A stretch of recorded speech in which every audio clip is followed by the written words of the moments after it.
Hello friends, नमस्ते, अस्सलाम वालेकुम, सत श्री अकाल। जो भी आपको पसंद है कबूल कीजिए और चलते हैं इंटरेस्टिंग रिएक्शन वीडियो की तरफ।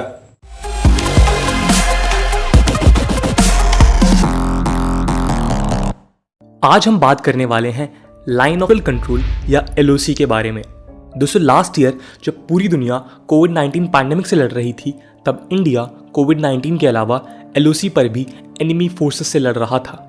इंडियन आर्मी ने जम्मू एंड कश्मीर में कई ऑपरेशंस कंडक्ट किए, जैसे केरन और हंडवारा में, जिसमें 7 टेररिस्ट मारे गए। अप्रैल से मई के महीने में India lost 9 of its brave soldiers to these terrorist. Over the year India ने काफ़ी कोशिश की है कि LOC और जम्मू एंड कश्मीर को लेकर पाकिस्तान के साथ कॉन्फ्लिक्ट्स कम करने की, बट इंडिपेंडेंस के 75 ईयर्स कंप्लीट होने वाले हैं और इस प्रॉब्लम का हम आज भी कोई परमानेंट सोल्यूशन नहीं निकाल पाए हैं।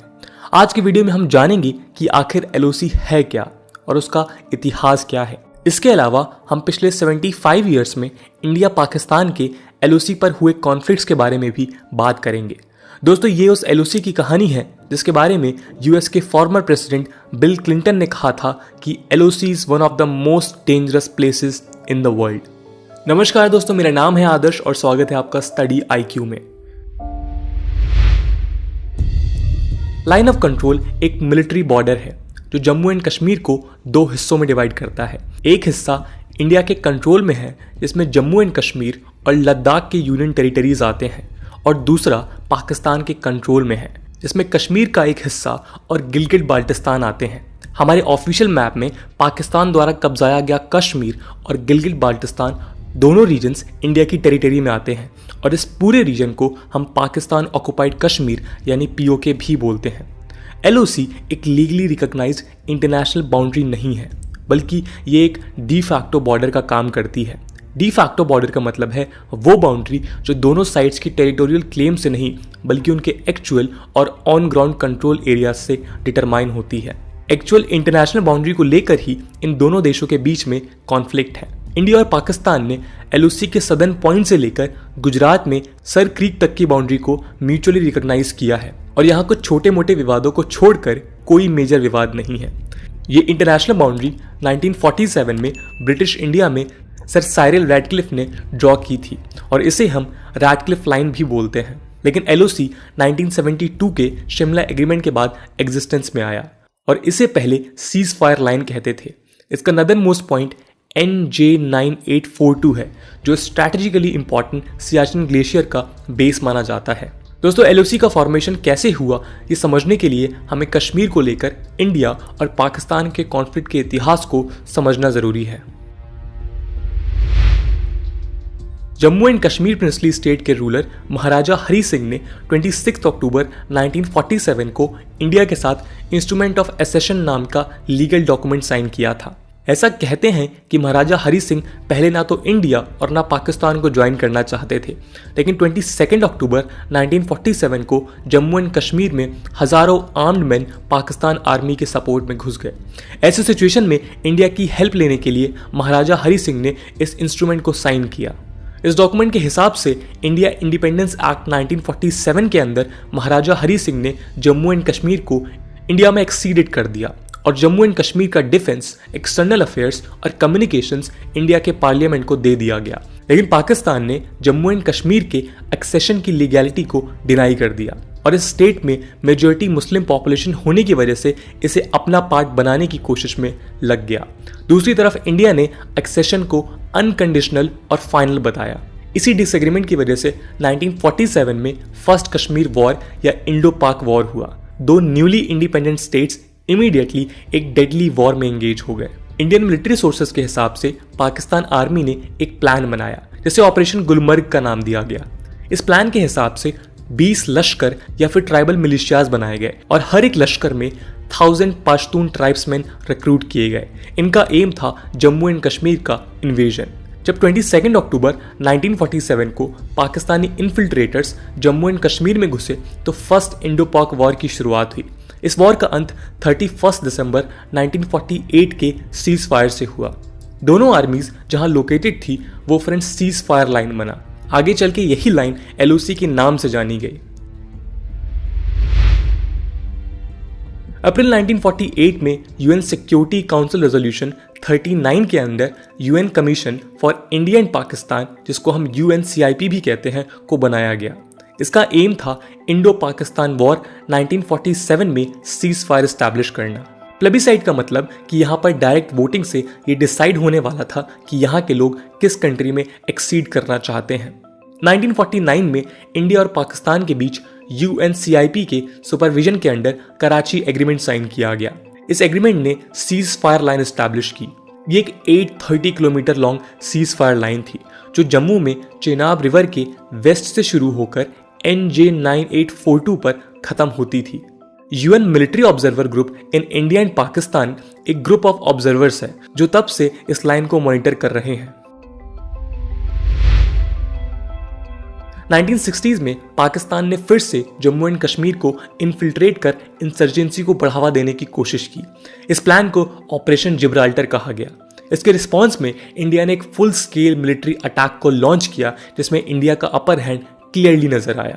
पाकिस्तान के लिए ये एक बहुत शर्मनाक डिफीट थी क्योंकि ना तो ये कश्मीर में इंसरेक्शन पैदा कर पाए और ना ही अपने लिए इंटरनेशनल सपोर्ट जनरेट कर पाए।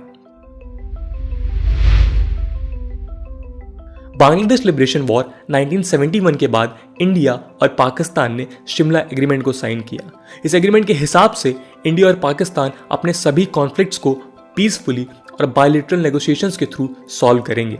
इंडिया ने इंडिया पाकिस्तान के डिस्प्यूट्स में किसी भी थर्ड पार्टी के इंटरवेंशन को रिजेक्ट कर दिया, चाहे वो UN ही क्यों ना हो। शिमला एग्रीमेंट ने सीज फायर लाइन को LOC में कन्वर्ट कर दिया और ये डिक्लेयर किया कि कोई भी साइड इसे यूनिलेटरली चेंज करने की कोशिश नहीं करेगा। इंडिया के हिसाब से LOC के क्रिएशन के बाद UN military observer group in India and Pakistan irrelevant हो गया है क्योंकि ये अब सीज फायर लाइन ही नहीं रहा है। लेकिन पाकिस्तान इससे डिसएग्री करता है और आज भी UN मिशन LOC को मॉनिटर कर रहा है। ऑपरेशन मेघदूत के अंदर इंडिया ने सियाचिन ग्लेशियर को कैप्चर कर लिया। सियाचिन POK और चाइना कंट्रोल्ड अक्साई चिन्ह के बीच में लोकेटेड एक छोटा सा स्ट्रिप है और स्ट्रैटेजिकली काफी इंपॉर्टेंट है। सियाचिन का कॉन्फ्लिक्ट तब राइज हुआ जब इंडिया ने रियलाइज किया कि NJ 9842 के बियॉन्ड की टेरिटरी डिमार्केटेड ही नहीं है और आने वाले समय में पाकिस्तान इस टेरिटरी को ऑक्युपाई कर सकता है। इसको अवॉइड करने के लिए इंडिया ने प्रोएक्टिव स्टेप्स लिए। सियाचिन ग्लेशियर कैप्चर करके इंडिया ने पाकिस्तान और चाइना के बीच डायरेक्ट लिंक को प्रिवेंट किया और हाइट के एडवांटेज से आज हम चाइना और पाकिस्तान दोनों पर नजर रख सकते हैं। सियाचिन ग्लेशियर आज वर्ल्ड का सबसे हाईएस्ट बैटलफील्ड है जो 6000 मीटर की हाइट पे सिचुएटेड है। ये वर्ल्ड का वन ऑफ द कॉस्टलीस्ट और डेडलीस्ट बैटलफील्ड भी है जिसे मेंटेन करने का पर डे कॉस्ट लगभग 5 करोड़ रुपीस है। 1984 से इंडिया ने यहाँ कम से कम अपने 850 सोल्जर्स को खोया है। कई लोग सियाचिन की डीमिलिटराइजेशन की मांग कर रहे हैं। यहाँ अनफेवरेबल वेदर और नेचुरल कंडीशंस जैसे ब्लिजार्ड्स और एवेलेंचेस की वजह से कई सोल्जर्स की जानें हाइपोथर्मिया, फ्रॉस्ट बाइट और हाइपोक्सिया की वजह से चली गईं। लेकिन इस जगह की स्ट्रैटेजिक इंपॉर्टेंस देखते हुए ऐसा लगता नहीं है कि इंडिया इसे डीमिलिटराइज करेगा, स्पेशली आज की सिचुएशन में जब वो चाइना पाकिस्तान नेक्सस से सबसे ज्यादा खतरा फेस कर रहा है। इंडिया ने जब सियाचिन को कैप्चर किया तो पाकिस्तान बैकफुट पे चला गया। पाकिस्तानी ट्रूप्स कश्मीरी मिलिटेंट के डिस्गाइज में इंडिया पाकिस्तान बॉर्डर को इन्फिल्ट्रेट कर रहे थे। इस इन्फिल्ट्रेशन का नाम ऑपरेशन बद्र था। पाकिस्तान का एम ये था कि वो किसी तरह कश्मीर और लद्दाख के बीच का लिंक तोड़ दें और इंडियन फोर्सेस को सियाचिन से विड्रॉ करने पे मजबूर कर दें। इंडियन आर्मी और एयरफोर्स ने मिलकर पाकिस्तान आर्मी के ट्रूप्स को LOC के अलोंग इंडियन पोजीशंस जैसे कारगिल सेक्टर को वैकेट करवाया।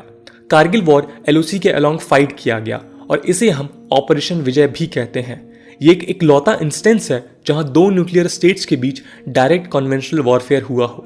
पाकिस्तान का इंटरनेशनल रेपुटेशन काफी खराब हुआ जब उसके एक्शंस को ग्लोबल कम्युनिटी ने पूरी तरह से इललेजिटिमेट बताया। इसके बाद पाकिस्तान में मिलिट्री कू हुआ और नवाज शरीफ की इलेक्टेड गवर्नमेंट को परवेज मुशर्रफ ने रिप्लेस कर दिया।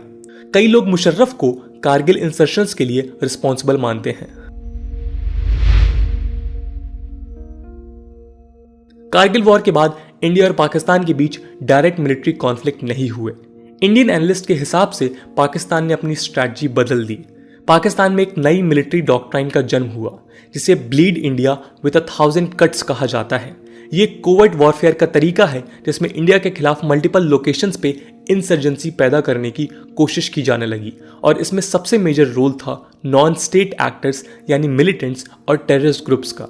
इसका एग्जाम्पल हमें 2001 पार्लियामेंट अटैक और 2008 मुंबई अटैक्स में देखने को मिला। पाकिस्तान बेस्ड टेररिस्ट ऑर्गेनाइजेशन जैसे लश्कर ए तैयबा और जैश ए मोहम्मद इस प्रॉक्सी वॉर के इंपॉर्टेंट प्लेयर हैं।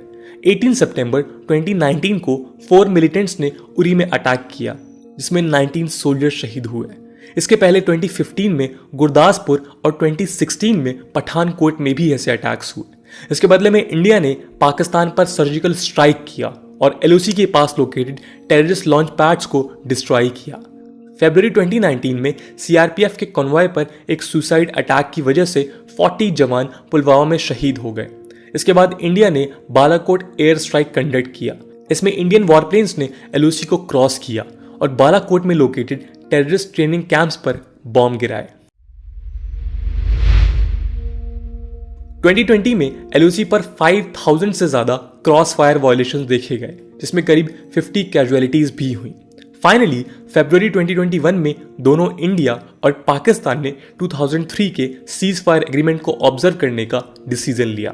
2003 के सीज फायर एग्रीमेंट की वजह से LOC पर करीब 3 सालों तक एक भी बुलेट फायर नहीं हुई थी। इसे इंडिया और पाकिस्तान दोनों ने ही ऑब्जर्व किया था, लेकिन 2000 के बाद फिर से सीज फायर वायलेशंस होने लगे। पिछले कुछ सालों में क्रॉस बॉर्डर शेलिंग और सीज फायर वायलेशंस एक बार फिर से नॉर्मल बन गए हैं। इस सीज फायर के बाद ये उम्मीद की जा रही है कि एक बार फिर इंडिया पाकिस्तान के LOC पर कुछ समय के लिए शांति बनी रहेगी। कोविड-19 जैसे ग्लोबल पैंडेमिक से लड़ने के लिए ये बहुत जरूरी भी है। पठानकोट अटैक ने ये दिखा दिया कि इंडिया अभी भी इन्फिल्ट्रेशन और क्रॉस बॉर्डर स्ट्राइक से काफी वल्नरेबल है। इंडिया के बॉर्डर की सर्विलेंस के लिए हाईटेक इक्विपमेंट की जरूरत है। इसके लिए comprehensive integrated border management system यानी CIBMS को इंडिया पाकिस्तान बॉर्डर पर इंप्लीमेंट किया जा रहा है। बेसिकली CIBMS कई नई टेक्नोलॉजीज और गैजेट्स को इंटीग्रेट करेगा ताकि इंडिया के इंटरनेशनल बॉर्डर्स का सर्विलेंस इलेक्ट्रॉनिकली किया जा सके। इन टेक्नोलॉजिकल सॉल्यूशंस के अलावा इंडिया की आर्मी का मॉडर्नाइजेशन करना, LOC के रीजन में कॉन्फिडेंस बिल्डिंग इनिशिएटिव्स लाना और पाकिस्तान के साथ कम से come back channel diplomacy re-establish करना बहुत जरूरी है। इंडिया और पाकिस्तान की लड़ाई में हजारों जवान शहीद हुए हैं, हजारों लोगों की जानें गई हैं और जम्मू कश्मीर के लोगों का जीवन भी अब आम नहीं रहा है। लेकिन न्यू इंडिया के प्रोएक्टिव स्टेप्स की वजह से अमन की आशा शायद आज भी जिंदा है। ह्यूमन राइट्स, साउथ एशिया की जियोपॉलिटिकल स्टेबिलिटी और वर्ल्ड पीस के लिए इंडिया और पाकिस्तान का LOC पे चलता आ रहा ये 75 साल पुराना जंग अब खत्म होना जरूरी है। दोस्तों, ये थी LOC की पूरी कहानी। मैं आशा करता हूं कि आज से पहले आपके जितने भी LOC को लेकर डाउट्स रहे होंगे वो इस वीडियो के थ्रू जरूर क्लियर हुए होंगे। आज की वीडियो के लिए इतना ही। आई होप आपको वीडियो पसंद आई होगी और अगर पसंद आई है तो अपने दोस्तों के साथ शेयर करना मत भूलिएगा। हम मिलते हैं अगले वीडियो में, तब तक के लिए जय हिंद, जय भारत। इसमें कोई शक नहीं कि LOC यानी लाइन ऑफ कंट्रोल दुनिया का मुतनाज़ तरीन बॉर्डर है और दुनिया की 2 न्यूक्लियर ताकतें इसके ऊपर अपने सींग फंसा के रखी हुई हैं। इसके साथ साथ वीडियो में कह रहे थे कि भारतीय फौज को यहाँ पर वक्तन फवक्तन ऑपरेशन करने की ज़रूरत पेश आती रहती है और वो बता रहे थे कि ये ऑपरेशन दहशतगर्दों के खिलाफ किए जाते हैं। और ये दहशतगर्द कौन है, इसकी तारीफ भारत अपने मायनों में करता है और पाकिस्तान या कश्मीर के मुकामी लोग अपने मायनों में करते हैं। पिछले 75 वर्षों में दोनों तरफ से कई बार कोशिश की गई है, लेकिन हर बार नतीजा जीरो निकल के आता है और ऐसा लगता है जैसे दुनिया की आलमी ताकतों को भी ये बात सूट करती है कि पाकिस्तान और इंडिया इस मसले को लेकर हमेशा उलझे रहे। और अमेरिका के साबिक सदर बिल क्लिंटन ने जो कहा था कि LOC दुनिया का मुतनाज़ तरीन और पुरतशद्दुद तरीन इलाका है बॉर्डर के हवाले से, लेकिन उन्होंने इसको हल करने की कोई कोशिश नहीं की। अगर अमेरिका चाहे तो ये मसला हल हो सकता था, क्योंकि पाकिस्तान और इंडिया ये दोनों ममालक अमेरिका को अच्छी खासी अहमियत देते हैं। लेकिन कहीं ना कहीं ऐसा लगता है कि अमेरिका भी नहीं चाहता कि पाकिस्तान और इंडिया का ये मसला जो LOC पे है यानी मकबूजा और जम्मू कश्मीर के हवाले से है ये हल हो। LOC एक मिलिट्री बॉर्डर है जो कश्मीर की साबिका शाही रियासत को जम्मू और आज़ाद कश्मीर, लद्दाख और गिलगित बल्तिस्तान में तकसीम करता है। कुछ इलाका भारत के पास है और कुछ इलाका पाकिस्तान के पास है, जबकि कुछ एक इलाके पर चाइना भी कब्जा कर चुका है जिसे अक्साई चीन का इलाका कहा जाता है। तो ये पूरा इलाका, ये पूरी गुज़श्ता रियासत जो कभी कश्मीर की एक मुश्तरका रियासत हुआ करती थी, आज दुनिया के इन 3 बड़े ममालिक में, बल्कि खुसूसन पाकिस्तान और इंडिया में अच्छे खासे फसाद का बायस बन के सामने आती रहती है, जिसकी बहुत सारी वजूहात हैं। और जिसमें सबसे एक कॉमन वजह यह है कि ये रियासत मुस्लिम अक्सरियती आबादी रखती थी, लेकिन जो इसका हुक्मरान था आज़ादी के समय हरी सिंह, वो हिंदू था। और इसके साथ साथ कश्मीर में हिंदुओं की सनातन धर्म की बहुत कदीम निशानियां पाई जाती हैं। यहाँ पर सनातन धर्म से ताल्लुक़ रखने वाले फ़िलासफ़र और शायर पैदा हुए हैं, इसलिए सनातन धर्म को मानने वालों के लिए भी ये जगह बहुत ज़्यादा अहम है। लेकिन दूसरी तरफ यहाँ पर मुसलमानों की आबादी, चाहे वो कन्वर्टेड हुए, चाहे वो माइग्रेट होके आए, लेकिन ये एक हकीकत है कि जम्मू कश्मीर में दोनों तरफ, चाहे मकबूजा है चाहे आज़ाद है, मुसलमानों की आबादी कल भी ज़्यादा थी और आज भी ज़्यादा है। तो ये यकीनी तौर पर एक सूरत हाल मुख्तलिफ बन के सामने आनी थी, क्योंकि जो यहाँ का बादशाह था वो हिंदू था और यहाँ की अक्सरियती आबादी मुसलमान थी। यही वजह है कि जब 27 अक्टूबर 1947 को हरी सिंह ने इंडिया के साथ इल्हाक का ऐलान किया, तो यहाँ के मुसलमानों ने, कश्मीरी आम लोगों ने इस पर अच्छा खासा एहतजाज किया। और आज तक 75 सालों में हर बार 26 या 27 अक्टूबर का दिन ब्लैक डे यानी योम स्याह के तौर पर मनाया जाता है। और ये उसी गम में था कि ये यहाँ के लोग इंडिया के साथ अपना इल्हाक नहीं चाहते थे, लेकिन हरी सिंह ने इंडिया के साथ इल्हाक कर दिया। उसकी वजूहत जो वीडियो उन्होंने कही है वो ये कही है कि पाकिस्तान की आर्मी ने कश्मीर के ऊपर अटैक कर दिया था और वो पूरे कश्मीर को कब्जाना चाहते थे, पूरे कश्मीर पर कब्जा करना चाहते थे। वैसे मैं इस तरह के टॉपिक्स को अवॉइड करता हूं, क्योंकि ये वीडियो इंडिया के एक वीडियो उन्होंने बनाई है, इसलिए इन्होंने जो मालूमात दी है वो इंडिया के हक को फेवर कर रही थी। यही वीडियो अगर किसी पाकिस्तानी वीडियो उन्होंने बनाई होती तो फिर 180 डिग्री सारी सूरत हाल चेंज होती और ये वीडियो मुकम्मल तौर पर चेंज होती। इसलिए मैं इस टॉपिक से थोड़ा सा अवॉइड करता हूँ, लेकिन सजेशन थी तो इस टॉपिक पर बात करनी पड़ी। अप्रैल 1948 में जब पाकिस्तान और इंडिया के कश्मीर को लेकर जंग जारी थी, उस जमाने में जो एक करारदाद एक सामने आई थी सिक्योरिटी काउंसिल की 39 नंबर करारदाद, उसमें यह कहा गया था कि कश्मीरियों का हक जान लिया जाए और कश्मीरी क्या चाहते हैं इस बारे में एक रेफरेंडम टाइप एक चीज़ करवा दी जाए। लेकिन आज तक ऐसा नहीं हो पा रहा। इस मसले का आज नहीं तो कल बिल्कुल यही हल निकलेगा कि कश्मीर को बिल आखिर कश्मीरियों के फैसले के मुताबिक हल करना पड़ेगा। चाहे वो कश्मीरी आज़ाद होना चाहे एक अलग मुल्क की सूरत में तो वो आज़ाद हो जाए, इंडिया के साथ जाना चाहे तो मुकम्मल तौर पर इंडिया के साथ चले जाएं, और अगर वो पाकिस्तान के साथ आना चाहे तो मुकम्मल तौर पर पाकिस्तान के साथ आ जाए। ये मसला अगले 75 सालों में भी कश्मीरियों को शामिल किए बगैर हल नहीं हो सकता, क्योंकि पिछले 75 सालों में 3 या 4 जंगें जो भी लड़ी गई उस बारे में यही नतीजा सामने आया है कि नतीजा बिल्कुल सिफर है और कश्मीर का मसला आज भी उसी तरह तरोताज़ा जिस तरह 1947 में शुरू हुआ था। तो ये मसला मेरा नहीं ख्याल कि इतनी जल्दी हल होगा जब तक कश्मीरियों को इस बात में शामिल नहीं किया जाएगा। 1972 का शिमला एग्रीमेंट एक बहुत ज़बरदस्त नमूना था। दोनों ममालिक की तरफ से इस बात का यकीन दिलाया गया था कि कश्मीर समेत हर मसला हम खुद हल करेंगे। अब उस मामले को आगे बढ़ना चाहिए। और अगर सियाचिन की जियोग्राफी को देखा जाए तो वो जिस तरह वीडियो कह रहे थे कि ये दुनिया का सबसे ऊंचा और दुनिया का सबसे शदीद तरीन बॉर्डर है। अपने मौसम और कॉन्फ्लिक्ट को लेके 6000 मीटर की ऊंची हाइट है इस बॉर्डर की, और इस पर मेंटेनेंस बरकरार रखने के लिए और अपने फौजियों को वहाँ पर डिप्लॉय करने के लिए भारत रोजाना 5 करोड़ रुपए का खर्चा कर रहा है। तो ये सच में एक बहुत महंगा सौदा है। और वीडियो में कह रहे थे कि 1984 के बाद से यहाँ पर 800 से ज़्यादा भारतीय फौजी मारे जा चुके हैं, जो मौसम की शिद्दत की वजह से भी जिसमें हलाकतें शामिल होंगी, क्योंकि यहाँ पर मौसम शदीद तरीन सर्द होता है, बर्फानी तोदे जा बजा गिरते हैं। 2012 में एक ऐसे ही हादसे में तकरीबन 150 के करीब पाकिस्तानी फौजी भी शहीद हो गए थे बर्फानी तोदे की जद में आके। तो यहाँ पर दुश्मन से ज़्यादा मौसम के साथ लड़ना पड़ता है, और दुश्मन सबसे बड़ा दुश्मन ही मौसम है। यहाँ पर -50 डिग्री सेंटीग्रेड तो बड़ी मामूल की बात है। तो चाहे पाकिस्तान हो, चाहे इंडिया हो, चाहे चाइना हो, इन तीनों ममालिक के लिए इस खित्ते में अपनी फौजों को बरकरार रखना बहुत महंगा सौदा है। पूरी वीडियो में मुझे एक बात बहुत अजीब लगी कि जिस तरह वीडियो उन्होंने कहा कि पाकिस्तान की आर्मी ने एक डॉक्ट्राइन बना रखी है कि ब्लीड इंडिया विद 1000 कट्स। ऐसी कोई बात नहीं है। लश्कर तैयबा हो या जैश मोहम्मद हो, उनका जो भी किरदार रहा है दहशतगर्दी के हवाले से, या इंडिया ने उन पर आज तक जो भी इल्ज़ाम लगाया है, उस हर इल्ज़ाम का पाकिस्तान ने खुलकर सामना भी किया और मुकाबला भी किया है। और ऐसा नहीं है कि पाकिस्तान ने कोई ऐसे ग्रुप आ रखे हैं जो कश्मीर में भेजे जाते हैं और वहाँ पर भारतीय अफवाज पर हमले करवाए जाते हैं। ये जो भारतीय अफवाज के ऊपर हमले किए जाते हैं वो वहाँ के मुकामी लोगों का एक रिएक्शन आता है, क्योंकि जिस घर से नौजवान बच्चे की लाश उठाई जाएगी उसके दूसरे भाई को या उसके बाप को ज़िंदगी के जीने का मकसद ख़त्म हो जाएगा और वो फिर इंतकाम की आग में जलता रहेगा। जिनके घर उड़ाए जाएंगे उन्हें दहशतगर्द कहा जाएगा और उन्हें जबरी तौर पर गुमशुदा कर दिया जाएगा और उनको पकड़ के कानून के हवाले करने की बजाय गोली से उनको निशाना बना दिया जाएगा। तो जो उनके पीछे बचने वाले होंगे वो इस चीज़ का इंतकाम लेंगे। तो ये अगर इंडियन आर्मी पर कोई अटैक होता है तो वो मकामी मुजामत पे होता है, यानी कि जो उन लोगों के साथ सलूक किया जाता है वो उसके जवाब में होता है। पाकिस्तान की गवर्नमेंट का या पाकिस्तान की स्टेट का उस मामले से कोई लेना देना नहीं। पाकिस्तान की सरहद आज़ाद कश्मीर की हद तक पाकिस्तान उस सारे मामले का जवाबदेह है। पाकिस्तान ने ना तो आज तक ऐसी कोई प्रॉक्सी वार लड़ी है कश्मीर के ऊपर और ना ही पाकिस्तान ने कोई ऐसी तंजीमें पार रखी हैं जो कश्मीर में इस्तेमाल की जाती हैं। अगर भारत पाकिस्तान पर कश्मीर को लेकर ऐसा इल्ज़ाम लगाएगा तो दूसरी तरफ दुनिया ने देखा कि बलूचिस्तान के हवाले से भी भारत पर अच्छी खासी उंगलियां उठती रही हैं और बलूचिस्तान भी दुनिया की आलमी प्रॉक्सी वार का मरकज बना रहा है। आज भी ऐसे बलोच इंतहा पसंद और अलहदगी पसंद हैं जो नाम ले लेके भारत को मदद के लिए पुकारते हैं। तो बिल्कुल इल्ज़ाम का ये सिलसिला कहीं भी ख़त्म होता हमें दिखाई नहीं दे रहा। और जो स्ट्राइक्स की बात की गई, जो लश्कर तैयबा या जैश ए मोहम्मद की तरफ से हमलों की बात की गई, किसी भी ग्रुप की तरफ से हमलों की बात की गई, पठानकोट में, गुरदासपुर में, सबसे आखिर में जो फरवरी 2019 में हुआ था, जिसके जवाब में इंडिया ने सर्जिकल स्ट्राइक करते हुए बालाकोट में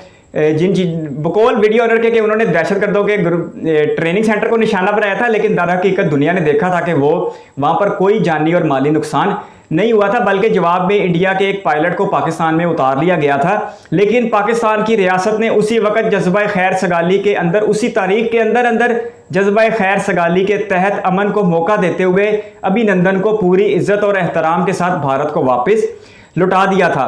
तो पाकिस्तान ने एक जिम्मेदार रियासत के तौर पर हमेशा भारत के साथ कश्मीर के मसले को हल करने के लिए जो कोशिशें की गई हैं, कभी उसे सही पैमानों में सराहा नहीं गया। ऊपर वाले का शुक्रिया कि अभी पिछले 1.5 साल से हालात बहुत ज़्यादा बेहतर हैं और LOC पर किसी किस्म की कशीदगी देखने में नहीं आ रही। दूसरी तरफ मोदी सरकार भी कश्मीर को राम करने के लिए अच्छा खासा खर्चा कर रही है और वहाँ पर तरक्याती कामों का दौर शुरू कर दिया गया। 2015 में मोदी सरकार ने 80,000 करोड़ का पैकेज लॉन्च किया था कश्मीर के लिए, लेकिन फिर 2019 में मोदी सरकार के 370A को ख़त्म करने की वजह से और कश्मीर को 2 हिस्सों में बांट देने की वजह से, यानी लद्दाख और जम्मू कश्मीर की यूनियन टेरिटरी बना देने की वजह से हालात एक बार फिर ख़राब होकर रह गए और कश्मीर के लोगों को दुनिया के लॉकडाउन से पहले एक इनफरादी लॉकडाउन का सामना करना पड़ा था। अब भारत को इस मसले को, दोनों मामलों को, चाहे पाकिस्तान है चाहे भारत है, सफारती सतह पर हल करने के लिए अमली तौर पर आगे बढ़ना होगा। पिछले 75 ईयर्स में हमने यही चीज़ सीखी है कि कश्मीर का मसला जंग से हल नहीं हो सकता। दोनों एटमी ताकतें हैं, दोनों मजबूत अफवाज रखती हैं और यहाँ पर होने वाला कोई भी नुकसान दुनिया भर के अमन को मुतासर करके रख देगा, क्योंकि ये दोनों मालिक न्यूक्लियर स्टेट्स हैं। तो अब दोनों मालिक को समझदारी का सबूत देते हुए इस मसले को अमली तौर पर हल करने के लिए आगे बढ़ना चाहिए, जिसकी चंद एक तजावीज़ वीडियो ऑनर दे रहे थे, जिसमें सबसे बड़ी बात यह कि सफारती सतह पर अब पाकिस्तान के तल्लुकात भारत से शुरू होने चाहिए। वैसे पिछले 1.5 सालों से LOC पर खामोशी इस बात का सबूत है कि पाकिस्तान के बैकडोर राब्ते इंडिया के साथ चल रहे हैं और बड़ी अच्छी सिमत में, जिसकी एक बहुत बड़ी मिसाल ये कि पाकिस्तान के मौजूदा वज़ीर-ए-आज़म शहबाज शरीफ साहब ने जब हलफ उठाया तो उस वक्त इंडिया के प्राइम मिनिस्टर वो पहली शख्सियत है जिन्हें उन्होंने मुबारकबाद पेश की। तो ये बड़ा अच्छा स्टेप था मोदी जी की तरफ से भी और पाकिस्तान की तरफ से भी। ऐसे हर स्टेप की कदर की गई है और उसका मुस्बत जवाब दिया गया है। मैं फिर से यही कहूँगा कि कश्मीर को कश्मीरियों के हवाले कर दें। वो आज़ाद रहना चाहें, वो इंडिया के साथ जाना चाहें, वो पाकिस्तान के साथ आना चाहें, जैसा उनका फैसला हो वैसा कर देना चाहिए और पाकिस्तान और इंडिया को इस मसले से हमेशा के लिए जान छुड़ा लेनी चाहिए और आगे की तरफ देखना चाहिए। अपने 160 करोड़ इंसानों की फलाह व बहबूद के लिए आगे देखना चाहिए। भारत भी डिफेंस का एक बड़ा बजट रखता है और पाकिस्तान भी डिफेंस का एक बहुत बड़ा बजट रखता है, जिसकी वजह से दोनों ममालिक की जो आम लोगों की ज़िंदगी है अच्छी खासी मुतासर हो रही है। तो बिल्कुल कश्मीर को कश्मीरियों के हवाले कर दें और पाकिस्तान और इंडिया इस मसले से, इस कॉन्फ्लिक्ट से जान छुड़ा ले। ना नौमन तेल होगा, ना राधा नाचेगी, ना कश्मीर में कोई तनाज़ा होगा और ना पाकिस्तान और इंडिया के तल्लुकात ख़राब होंगे। इस तरह के टॉपिक में मुझे बिल्कुल भी अच्छा नहीं लगता तशद्दुद की बात करना, नफ़रत की बात करना, बल्कि हमें अमन का पैगाम लेके आगे बढ़ना चाहिए। लेकिन ये सजेशन थी तो इसलिए पूरी करनी पड़ी। बाकी ये टॉपिक ऐसा है कि अगर हम भारतीयों के मुंह से सुनेंगे तो भारत फाते लगेगा, पाकिस्तानियों के मुंह से सुनेंगे तो पाकिस्तान फाते लगेगा। लेकिन मेरा ख्याल है कि इन दोनों की लड़ाई में सबसे ज़्यादा नुकसान कश्मीरी उठा रहे हैं अपनी ज़िंदगी को मुतासर करके। इस वीडियो को यहाँ तक देखने के लिए आपका बहुत बहुत धन्यवाद। आपका वक्त शुभ हो। आपकी सजेशन का इंतज़ार रहेगा। मुझे दीजिए इजाज़त, मिलते हैं फिर एक और वीडियो में। बाय।